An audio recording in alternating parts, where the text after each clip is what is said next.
નમસ્કાર તાલીમાર્થી મિત્રો, આજના આઈટીઆઈ ઈ લર્નિંગ પ્રોગ્રામમાં હું Miral Gediya, supervisor instructor ITI Bavla, આપ સૌનું હાર્દિક સ્વાગત કરું છું.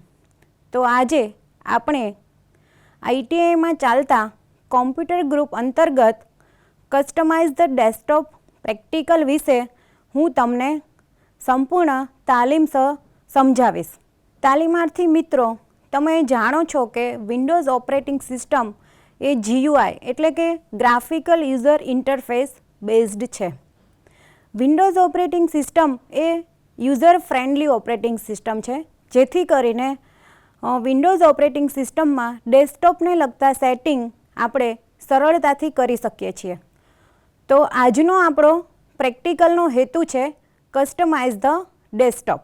આજના આ પ્રેક્ટિકલમાં આપણે ડેસ્કટોપની ડિસ્પ્લે કેમ બદલવી, બેકગ્રાઉન્ડ કેમ સેટ કરવું, વિન્ડોઝના દેખાવને કેમ બદલવો, તેમજ સ્ક્રીન સેવર કેમ સેટ કરવું, આ બધી બાબત વિશે હું તમને વિગતમાં સમજાવીશ.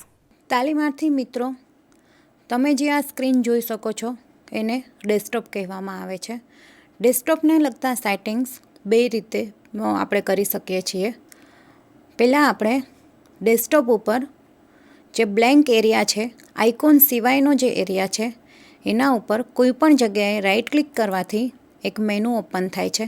એમાં જે છેલ્લા બે ઓપ્શન છે, ડિસ્પ્લે સેટિંગ્સ અને પર્સનલાઇઝ, આ બંને ઓપ્શનની મદદથી આપણે કોમ્પ્યુટરમાં ડિસ્પ્લેના સેટિંગ્સ કરી શકીએ છીએ. બીજી જે એક રીત છે, જે સ્ટાર્ટ મેનુ ઉપર ક્લિક કરતાં સેટિંગ્સના ઓપ્શનમાંથી આપણે સિસ્ટમ અને પર્સનલાઇઝેશન ઓપ્શન પર ક્લિક કરતાં આપણે કોમ્પ્યુટરને લગતા ડિસ્પ્લેના સેટિંગ્સ કરી શકીએ છીએ. તો આપણે ડિસ્પ્લેના સેટિંગ્સ કરવા માટે કોમ્પ્યુટર પર રાઇટ ક્લિક કરીને ડિસ્પ્લે સેટિંગ્સ પર ક્લિક કરીશું. ડિસ્પ્લે સેટિંગ્સ પર ક્લિક કરતાં આ રીતની સ્ક્રીન જોવા મળશે. તેમાં ડાબી બાજુના મેનુમાં અલગ અલગ ડિસ્પ્લેને લગતા સેટિંગ્સના ઓપ્શન આવેલા છે, જેમાં સૌથી પહેલાં ઓપ્શન આપેલો છે ડિસ્પ્લેનો. કલર ચેન્જ કરવા માટે વિન્ડોઝ HD કલર સેટિંગ્સ ઉપર ક્લિક કરવાથી આપણે HD કલર જે છે એના સેટિંગ કરી શકીએ છીએ. ત્યારબાદ ફોન્ટની સાઇઝ ચેન્જ કરવા માટે આપણે ઓપ્શન બટન પર ક્લિક કરતાં 4 ઓપ્શન જોવા મળે છે. ફોન્ટની સાઇઝ છે એ આપણને પર્સન્ટેજમાં આપેલી છે. અત્યારે ડિફોલ્ટ ફોન્ટની સાઇઝ 125% છે. રિઝોલ્યુશન ચેન્જ કરવા માટે અહીં ક્લિક કરતાં અલગ અલગ ઓપ્શન જોવા મળે છે. રિઝોલ્યુશન આપણને પિક્સેલમાં આપેલું છે. ડિસ્પ્લેનું ઓરિએન્ટેશન ચેન્જ કરવું હોય, એટલે કે સ્ક્રીન આડી અથવા તો ઊભી એ રીતની સેટ કરવી હોય તો ડિસ્પ્લે ઓરિએન્ટેશન પર ક્લિક કરતાં આપણને લેન્ડસ્કેપ અને પોર્ટ્રેટના ઓપ્શન જોવા મળે છે. લેન્ડસ્કેપ ઉપર ક્લિક કરતાં સ્ક્રીન છે એ આડી આપણને દેખાશે અને પોર્ટ્રેટ ઉપર ક્લિક કરતાં સ્ક્રીન જે છે એ સ્ક્રીન લેઆઉટ છે આપણને ઊભું દેખાશે. સાઉન્ડને લગતા સેટિંગ કરવા માટે આપણે સાઉન્ડ પર ક્લિક કરતાં સાઉન્ડને લગતા સેટિંગ્સ અહીંયાથી આપણે કરી શકીએ છીએ. નોટિફિકેશનને લગતા સેટિંગ કરવા માટે આપણે નોટિફિકેશન ઉપર ક્લિક કરવાથી નોટિફિકેશનને લગતા સેટિંગ અહીંયાથી આપણે કરી શકીએ છીએ. જ્યારે પણ કોમ્પ્યુટરમાં કામ ચાલુ નથી હોતું ત્યારે પાવરના સેટિંગ કરવા માટે આપણે પાવર એન્ડ સ્લીપ ઓપ્શન પર ક્લિક કરીને આપણે સેટિંગ કરી શકીએ છીએ. આ ઓપ્શન પર આપણે મિનિટ સિલેક્ટ કરતાં, સપોઝ કે 1 મિનિટ છે તો 1 મિનિટ પછી સ્ક્રીન છે એ ટર્ન ઓફ થઈ જશે. તો વિવિધ પ્રકારના ડિસ્પ્લેના સેટિંગ આપણે ડાબી બાજુના મેનુમાંથી આપણે કરી શકીએ છીએ. જ્યારે કોમ્પ્યુટરમાં વોલપેપર બદલવું હોય ત્યારે આપણે ડેસ્કટોપ પર રાઇટ ક્લિક કરીને પર્સનલાઇઝ ઓપ્શન પર જઈને આપણે કોમ્પ્યુટરમાં બેકગ્રાઉન્ડ સેટ કરી શકીએ છીએ. બેકગ્રાઉન્ડ તરીકે કોઈ પણ કલર સેટ કરી શકો છો, અથવા તો કોમ્પ્યુટરમાં રહેલા પિક્ચર્સના સ્લાઇડ્સો પણ સેટ કરી શકીએ છીએ. કલર સિલેક્ટ કરતાં કોમ્પ્યુટરનું બેકગ્રાઉન્ડ સેટ થઈ જશે, જે તમે જોઈ શકો છો.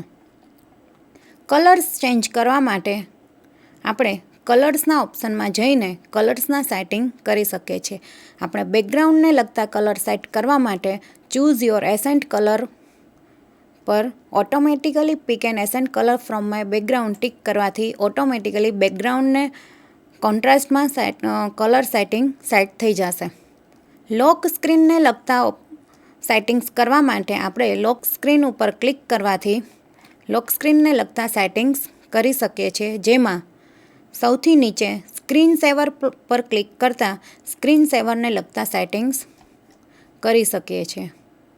સ્ક્રીન સેવર તરીકે કોઈપણ ટેક્સ્ટ અથવા તો બ્લેન્ક, બબલ્સ, ફોટોઝ કાંઈ પણ સ્ક્રીન સેવર તરીકે આપણે સેટ કરી શકીએ છીએ. નીચે જે મિનિટ્સમાં ટાઈમ આપેલો છે એ મિનિટ્સ પછી ઉપર જે સ્ક્રીન સેવર સેટ કરેલું છે એ ઓટોમેટિક જ્યારે કોમ્પ્યુટર ઉપર કામ કરવામાં નહીં આવે તો આફ્ટર 1 મિનિટ સ્ક્રીન સેવર સેટ થઈ જશે. તો આ રીતે કોમ્પ્યુટર પર સ્ક્રીન સેવરના સેટિંગ્સ કરી શકીએ છીએ. કોઈ પણ થીમ સેટ કરવી હોય તો આપણે થીમ્સ ઓપ્શનના મદદથી કોમ્પ્યુટરમાં થીમ સેટ કરી શકીએ છીએ. કોઈ પણ ફોન્ટ ઇન્સ્ટોલ કરવા હોય તો ફોન્ટના ઓપ્શનની મદદથી ફોન્ટ અહીંયા આપણે ઇન્સ્ટોલ કરી શકીએ છીએ.